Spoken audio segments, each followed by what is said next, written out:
When the coronavirus pandemic began to escalate across the globe in early March, thousands of people rushed blindly to their local supermarkets. In a frenzy that's rarely been witnessed, they began clearing the shelves of dozens of essential items. While the situation seemed amusing to some, it highlighted a serious social pandemic that lay beneath the rapidly spreading viral one. People were overwhelmed with fear. So, has fear really become the new norm? Well, there are definitely a handful of emotions that have slowly become the new norm. Isolation, loneliness, uncertainty, and yes, added into that mix is fear. More often than not, we fear what we don't know and can't understand. When Henry Tudor invaded England and faced off against Richard III in the Battle of Bosworth Field in 1485, he brought an army of mercenaries with him. Not long after, he was crowned Henry VII, and then the dreaded sweating sickness began.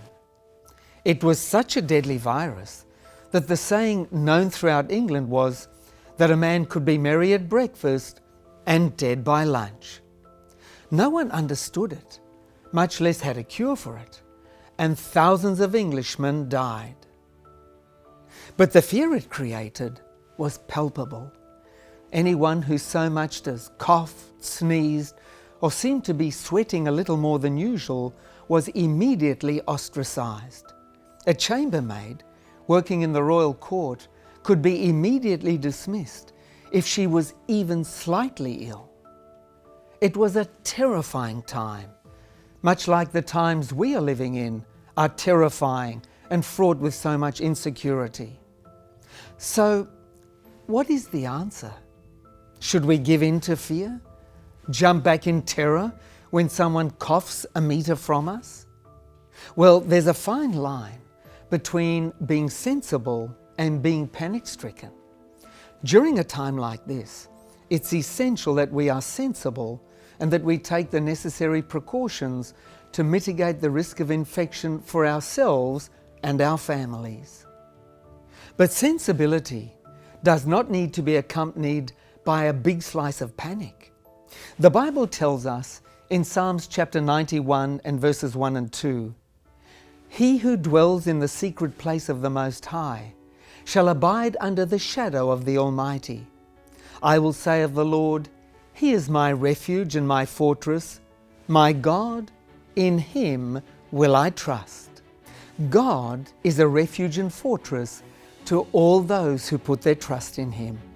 He's able to keep us safe even in the midst of the worst storms. We can turn to Him for wisdom, comfort, and guidance, but above all, we can turn to Him for peace. Fear does not need to be our new norm. Instead, peace and certainty can be our new norm in Jesus. In John chapter 14 and verse 27, Jesus says, "Peace I leave with you, my peace I give to you. Not as the world gives do I give to you. Let not your heart be troubled, neither let it be afraid." And again in John chapter 16 and verse 33, Jesus says, "These things I have spoken to you, that in me you may have peace. In the world you will have tribulation, but be of good cheer. I have overcome the world." When we turn on the news, it can seem like the world is descending into chaos with every passing minute. But this does not have to be our personal experience. The Bible says in Isaiah chapter 26 and verse 3, "You will keep him in perfect peace, whose mind is stayed on you, because he trusts in you." We have the opportunity to trust in Jesus, to make Him our refuge and our protection, and to accept His peace. If you would like to reach out and take hold of that opportunity today and calm your fears, then I'd like to recommend the free gift we have for you. It's the booklet, How to Cope with Anxiety. To find out more, please phone us or text us or go to our website. Here's the information you need.